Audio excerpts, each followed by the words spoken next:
Not a licensed physician, not giving medical advice, so don't listen to anything I say. Clearly I'm making this video for absolutely no purpose, but just a minute ago I asked a friend of mine to help me with something. I had him stand against the wall and I showed him, like I wanted him to push on my back. Showed him right around there I wanted him to push on. And he just pushed, and I would say like harder, harder, harder, harder. And we heard some pops, and now it seems like my ribs are, at least more of them are back in the proper position. Now I pay a lot of money to go to chiropractors, massage people, often. I've had difficulty finding a good chiropractor here in Belarus, so when I'm in California, I go to chiropractors a lot. Luckily I know a chiropractor there, so I get a pretty good deal. Otherwise, I can't imagine paying, like $100 each time you go in for 10 minutes for them to push a little bit on your back, twist your neck. Now, I'm not gonna have my friend twist my neck, although I'm sure we could easily teach each other how to. Again, I'm not recommending you do that. But the point is that there's a lot of manual manipulations of the body that you can easily do at home that I like to do with friends because it saves a lot of money. Now, there are a lot of people that are afraid of this. Like, I asked someone I know to do it, and he's like, oh, no, I don't know how. And I tried to tell him it's really simple, like, don't worry about it. All I need you to do is push and do, like, and then pull my legs, and then put. He's like, oh, no. And he didn't want me to do it for him. He would do the thing where, like, you put your arms like this, and then the other person goes like that and picks you up. It helps crack your back. But let's go through some of these simple techniques. So that's one of them.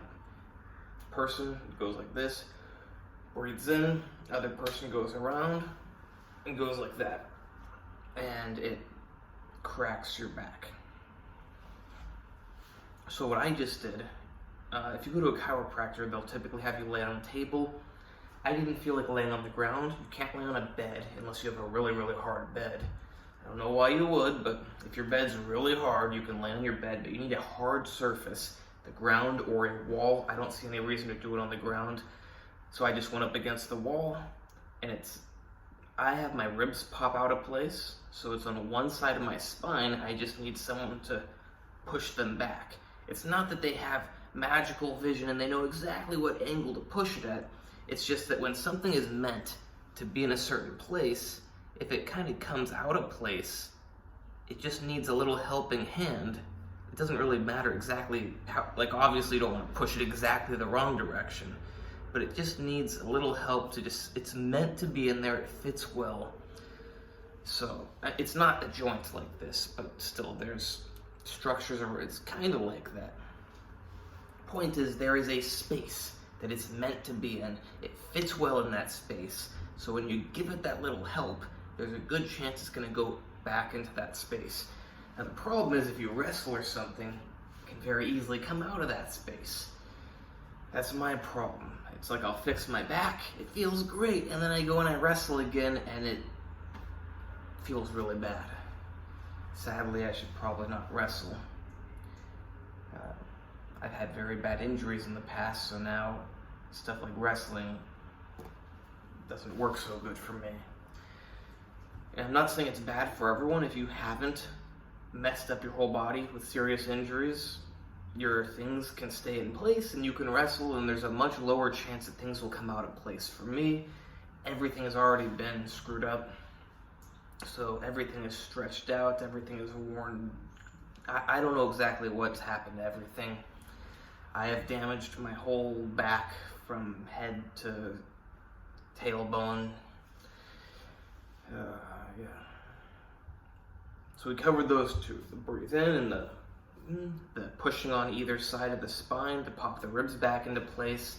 And the other one, I'll demonstrate it with my arms, but you would lay flat on the ground and your legs would be like this on the ground. And if you're very flexible, it won't work. I can't do it for my wife. She's too flexible. But for a normal guy, the other person bends your legs back towards you. So imagine this is my butt and these are my legs. So you're bending the legs back towards your butt, and if you're like me, they get stuck somewhere around here. And then once it's tight, then your friend does a quick, low amplitude, high force push, and it will pop your lower back into place. Again, I'm not recommending you do this. Only have a licensed chiropractor, physical therapist, whatever, do it. But it is possible to do it on your own, and it saves a lot of money. Now, I really don't necessarily recommend you do this. Do it at your own discretion if you think you're smart enough, if you think your friend's smart enough. The key is low amplitude, high force. Because obviously, like let's take the neck for example, when they twist your neck. They twist it like, that's low amplitude, like the actual movement isn't very much, but the force is sudden and strong.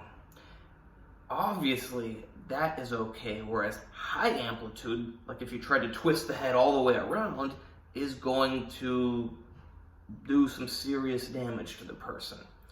So high amplitude and low force, doesn't matter how low the force is, you keep twisting or you keep pushing, doesn't matter how small the force is, but if you keep doing it, you're going to do some damage. When the movement is kept to a small distance, whether it's the neck, whether it's the back with the ribs, whether it's the legs, that movement needs to be within a certain range. And as long as you keep it within that range, there's a much lower chance of something bad happening. This is not my field of expertise, but it's not rocket science.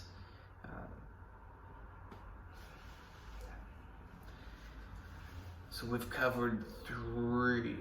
And then the other one is kind of like the ribs going back into place, but you lay on the ground or against a wall and just kind of low amplitude, high force along the spine.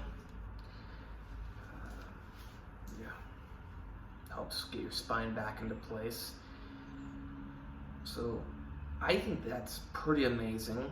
Sorry, I'm not going to demonstrate them because my back's not feeling perfect right now, but at least I got some of the ribs back in place. I might ask him to push some more. I guess, which wall? I guess there's a little bit of space right there. Let's see if it would work.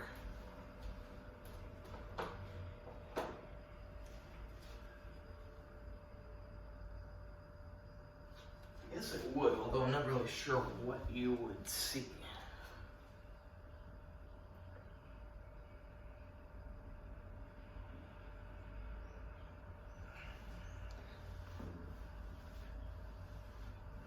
My back is feeling better now.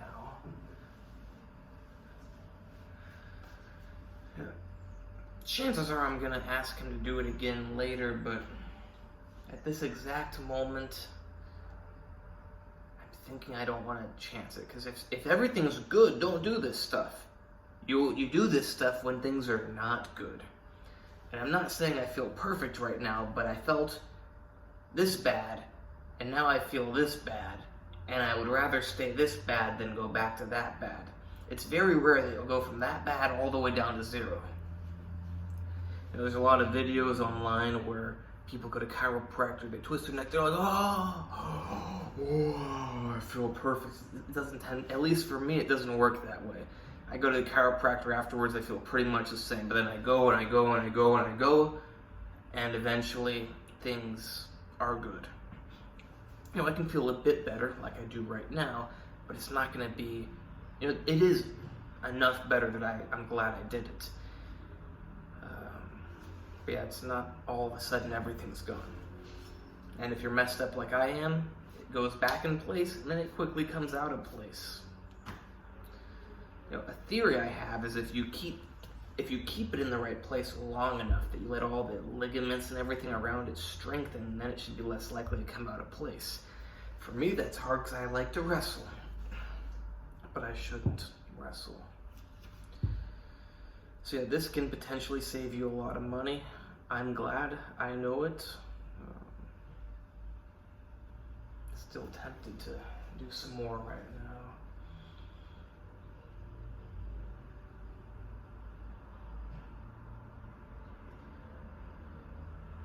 I'm gonna wait a little bit.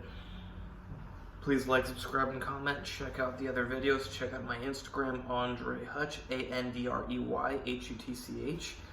And check out the other video I posted about physique updates. I'm actually the lightest I've been in over a year. And before, that was for a bodybuilding competition. Before that, I haven't been this light for probably another year before that. Physique's not bad, but muscles definitely shrunk down a lot and body fat increased. Have not worked out in 3 months. Not the best lighting over here.